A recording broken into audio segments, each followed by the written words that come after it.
말씀은 구약성경 사무엘상 16장 7절 하나님 말씀 보시겠습니다. 우리 다 함께 한 목소리로 합독하시겠습니다.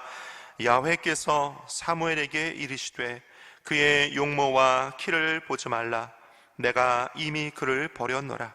내가 보는 것은 사람과 같이 아니하니 사람은 외모를 보거니와 나 야훼는 중심을 보느니라 하시더라. 아멘. 저는 오늘 사무엘상 16장 7절 하나님 말씀 가지고 하나님과의 진정성 이런 제목으로 하나님 말씀을 잠시 나누기 원합니다. 제가 신학교 때 저희 신학생 학우들과 한번 이런 토론이 벌어진 적이 있었어요. 우리 신학생들에게, 또 우리 신학생들이 나중에 주의 종이 될 것인데 주의 종들에게 가장 중요한 것이 있다면 뭘까? 그런 토론이 벌어졌어요. 한참을 우리끼리 서로 토론을 합니다. 그런데 그 1시간여 정도의 토론의 끝 무렵에 우리 다 같이 만장일치로 동의하는 선지 생도들에게 또 주의 종들에게 가장 중요한 게 뭘까라는 이 토론의 결론은 하나님과의 관계라는 결론을 얻었습니다. 하나님과의 관계. 주의 종들에게, 선지 생도들에게 가장 중요한 게 뭘까? 하나님과의 관계다. 하나님과의 관계를 조금 화려한 다른 말로 표현하자면 영성이 아니겠습니까? 영성. 그 영성은 곧 하나님과 나와의 관계를 보여주는 것이 그 영성입니다. 하나님과 나와의 관계. 저는 이 하나님과 나와의 관계에 있어서, 그 영성에 있어서 가장 중요한 게 뭐냐? 또 한 가지를 더 한 걸음 나아가 꼽으라고 한다면, 저는 오늘 이 설교 말씀 준비할 때 하나님과 나와의 관계에 있어서 제일 중요한 게 또 뭘까? 진정성이라고 생각되어졌어요. 진정성. 사전적 의미를 찾아보니까요, 진실하고 참됨 이렇게 표현되어 있더라고요. 진실하고 참됨. 거짓이 없는 거죠. 진실한 관계를 말하는 것입니다. 그래서요, 사람과 사람과의 관계에서도 진정성 있는 관계는 이런 관계래요. 잘한 것에 대해서 진심으로 축하해주고 축복해줄 수 있는 관계가 진정성 있는 관계다. 옛 우리말에 사촌이 땅을 사면 뭐라고요?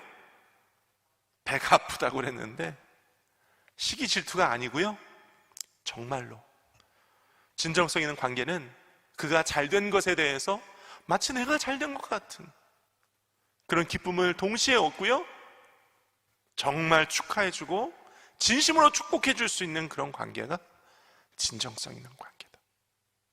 또 진정성 있는 관계는요, 잘못한 것에 대해서, 실수한 것에 대해서 사과하면 그 사과를 진심으로 받아줄 수 있는 관계가 진정성 있는 관계래요.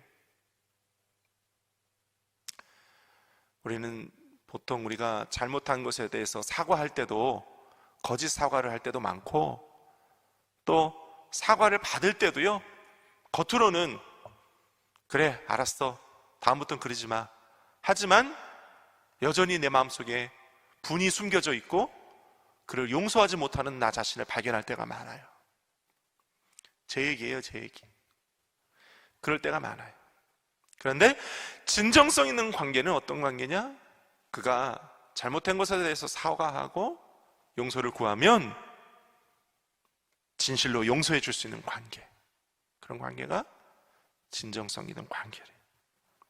그래서 잘한 것에 대해서는 축하해 주고 잘못한 것에 대해서는 용서해 주고 용서를 구할 수 있는 그래서 힘들면 서로 도와줄 수 있고 좋은 일 있을 때 기쁨을 함께 부풀릴 수 있는 그런 관계가 진정성 있는 관계다. 저는 오늘 사람과 사람과의 관계에도 이런 진정성 있는 관계가 정말 행복한 관계인 것처럼 오늘 이 자리에 나오신 저와 여러분들도 다 하나님과 나 사이의 관계에 있어서 이런 진정성 있는 관계에 들어가실 수 있기를 예수님의 이름으로 축원드립니다. 그래서요, 오늘 하나님과 나와의 이 진정성 있는 관계에 있어서 이 두 가지 측면을 함께 살펴보려고 해요. 첫째는요, 하나님의 진정성이에요. 한번 따라할까요? 하나님의 진정성. 하나님은 어떤 분이신가? 하나님은 그분이야말로, 하나님이야말로 가장 진정성 있는 분이세요. 왜요? 하나님은요, 거짓되지 않으시거든요. 하나님은 거짓이 마치 동과 서가 먼 것처럼 하나님과 거짓은 서로 먼 분이세요. 하나님은 진실되고 참된 분이세요. 믿으시면 아멘. 하나님만큼 진실되고 참되신 분이 없어요.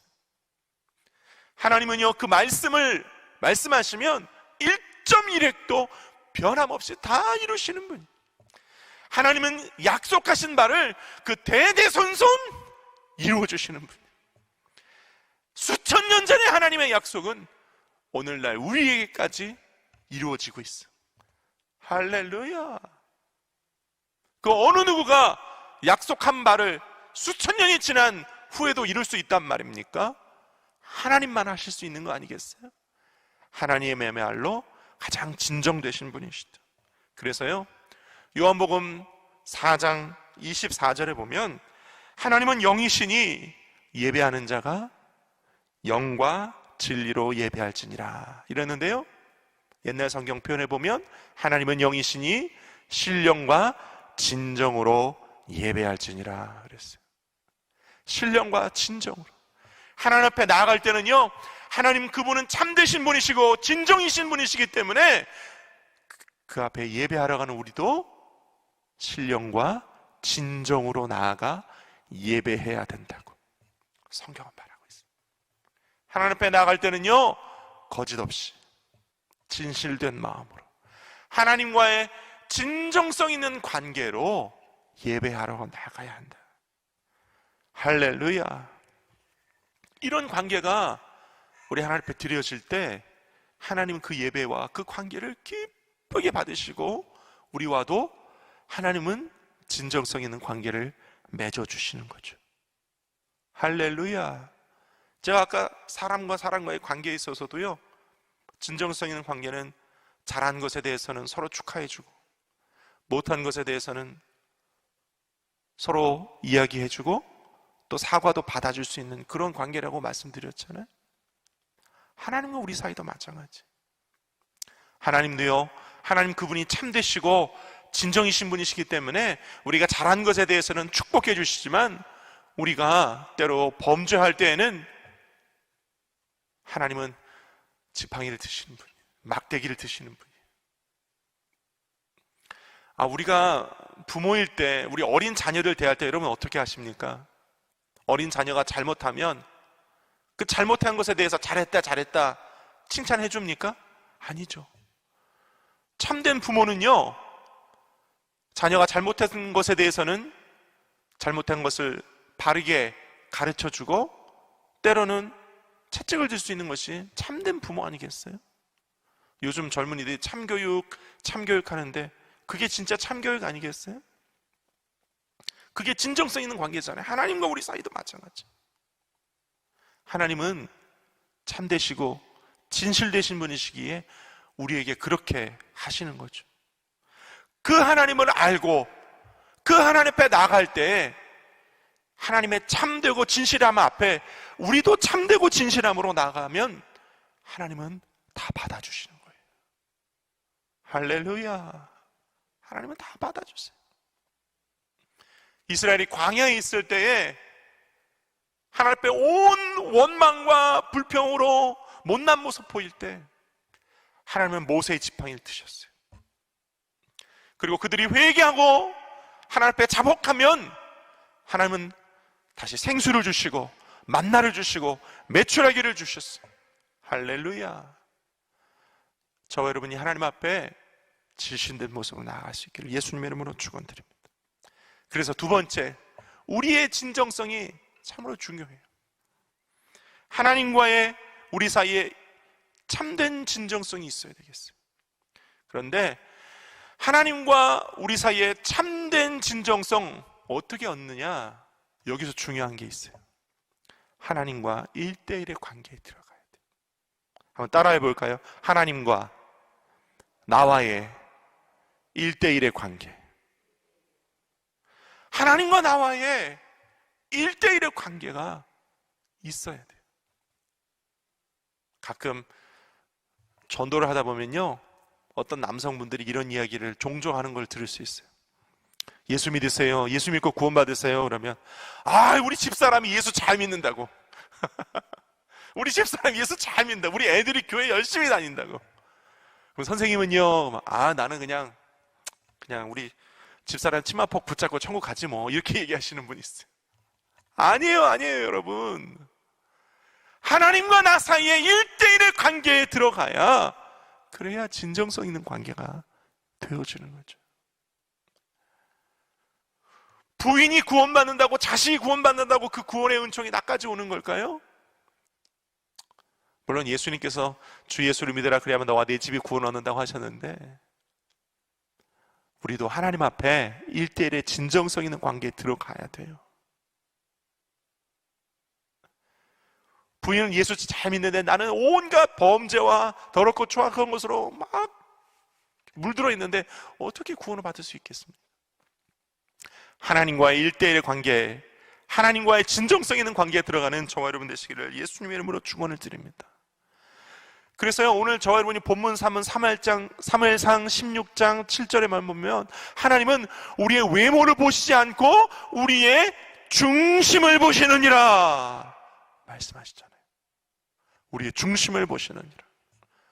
오늘 우리의 중심을 보시고 계신 하나님 앞에 진실되고 참됨으로 나아가 하나님과의 진정성 있는 관계가 되어질 수 있기를 예수님의 이름으로 축원을 드립니다.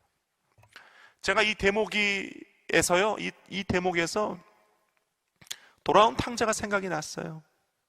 돌아온 탕자가 아버지께로 돌아가기 전에 혼잣말로 하는 말이 있습니다. 뭐라고 합니까? 내가 내 아버지 집에 종으로라도 돌아가야 되겠다. 종으로라도 돌아가야 되겠다. 그거 참 진짜 말이에요. 진정성 있는 말이에요. 내가 내 아버지 집에 돌아가야 되겠다라고 생각할, 왜냐면 쥐염 열매도 없어서 못 먹어 줄여 죽는구나, 배고파 죽게 될 상황이거든요. 그러니까 아버지 집으로 돌아가야 되겠다. 그런데 일말의 양심이 있고 염치가 있는 거죠. 그래서 아들로는 못 돌아가겠고 내가 염치 없으니, 양심이 있으니 종으로 들어가야 되겠다. 종으로라도 받아주신다면 내가 돌아가야 되겠다. 그렇죠? 얼마나 염치 있는 말입니까? 그런데 그 아버지는 어떤 분이세요? 그렇게 종으로라도 아버지 앞에 돌아오는 아들, 그 아버지는 맞아주시고. 종으로 맞아주시나요? 아니요. 아들로 맞아주시는 거예요. 그냥 아들이요? 아니요. 돌아온 아들이요. 돌아온 아들, 돌아온 아들로 맞아주셔. 그렇도록 기다렸던 돌아온 아들이 왔어요. 싹 새로 씻겨주시고 가락지 끼워주시고 새 신발과 새 옷을 입혀주시고 살찐 송아지를 잡아서 잔치를 벌여주시는 아버지. 우리가 하나님 앞에 1대1의 진정성 있는 관계로 십자가 보혈을 의지하여 믿음으로 나아가면 하나님 우리를 맞아주시고 그분도 우리를 진정성 있게 대해주셔서 우리의 속마음, 우리의 영혼 깊숙이 있는 모든 것들을 다 헤아려 주시고 때로는 죄와 어두움을 씻어주시고 때로는 위로와 평강으로 돌보아 주시고 생명과 새 힘을 부어주셔서 온전케 회복시켜 주시는 분이 우리 하나님이시다. 할렐루야. 그 하나님과 1대1의 깊은 깊은 관계 속에 들어갈 때 오늘 저와 여러분들은 다 하나님과 우리 사이에 진정성 있는 관계 안에서 주시는 놀라운 역사들을 보게 될 줄로 믿습니다. 할렐루야. 사도행전 5장에 보면요, 아나니아와 삽비라 이야기가 있어요. 아나니아와 삽비라가요, 가지고 있는 집을 팔아서 재물을 사도들의 발 앞에 가져옵니다. 생각해 보면요, 아나니아와 삽비라가 집을 팔고 재산을 팔아서 사도들의 발 앞에 가져온 것이요, 결코 작은 건 아니에요. 상당한 금액이었을 거라고 생각합니다. 그렇지 않겠어요? 작은 걸, 큰 걸 판 거였는데 가져온 것이, 물론 일부를 감추었지만 가져온 것이 상당한 금액이었으리라고 생각합니다만, 하나님은 성령을 속인 것을 보셨다는 거죠. 집을 팔고 재산을 팔아 일부를 감추었지만 가져온 그 금액이 상당한 금액이었을지라도 하나님은 그 재물의 양을 보신 것이 아니고요, 하나님 앞에 진정성 있게 나오느냐 아니냐를 보셨다는 거예요. 그래서 사도 베드로가 뭐라고 합니까? 내가 성령을 속였다라고 하지 않습니까? 그게 더 중요한 거죠. 그게 더 큰 거예요. 그래서 하나님과 삽비라가 죽었던 것입니다. 결국 중요한 건 뭐냐? 하나님 앞에 우리의 진정성이라는 거예요. 하나님 앞에 우리의 진정성. 1점이라도, 작은 것 하나라도 하나님 앞에 속임없이 진실되고 참됨으로 하나님 앞에 나오는 것, 그것이 중요하다는 것입니다. 말씀을 맺기 원합니다. 오늘 하나님과 여러분 사이에 진정성 있는 관계가 회복되시기를 예수님의 이름으로 축원드립니다. 특별히 오늘 중보기도로 하나님 앞에 나오셨는데, 우리 중보기도자들이야말로 하나님 앞에 진정성 있는 모습으로 나아가야 될 줄로 믿어요. 제가 말씀 생각하면서 아브라함이 하나님 앞에 두 팔을 들고 하나님의 일을 가로막은 적이 있었어요. 언제예요? 하나님께서 소돔과 고모라를 불과 유황으로 진멸하려고 하실 때 소돔과 고모라의 조카 롯과 가족들이 있었잖아요. 아브라함이 가로막았습니다. 야훼여, 의인 50명만 있으면 하나님의 진노를 거두시겠습니까? 40명, 30명, 20명, 10명까지 내려가잖아요. 그렇게 할 수 있었던 이유가 뭐예요? 어떻게 그 전지전능 무소부재 크신 하나님 앞에 두 팔을 들고 하나님의 일을 막으려 할 수 있단 말입니까? 그것은 아브라함과 하나님과의 관계가 그럴 수 있었던 관계라는 거예요. 아브라함과 하나님은 그렇게 할 수 있었던 관계예요. 오늘 중보 기도자들은 그렇게 할 수 있는 사람들이어야 될 줄로 믿습니다. 하나님 앞에 두 팔을 들고 아브라함처럼 하나님 앞에 은혜를 구하고 긍휼을 구하고 하나님의 푸신 사랑을 구하고 그렇게 중보 기도를 할 수 있는, 그토록 깊은 하나님과의 관계에 들어갈 수 있는 저와 여러분 되시기를 예수님의 이름으로 축원을 드립니다. 그럴 때 그런 관계 속에서 하나님 앞에 온전히 드려지는 기도는 놀라운 하나님의 역사를 끌어냄을 여러분 기억하시면서 더욱 보혈을 의지하고 믿음으로 오늘 십자가 앞에서 주님께 나아갈 수 있는 저 여러분 되시기를, 그래서 지성소 안에서 주님과 1대1로 대화하면서 기도할 수 있는 저 여러분 되시기를 예수님의 이름으로 축원을 드립니다. 기도하겠습니다.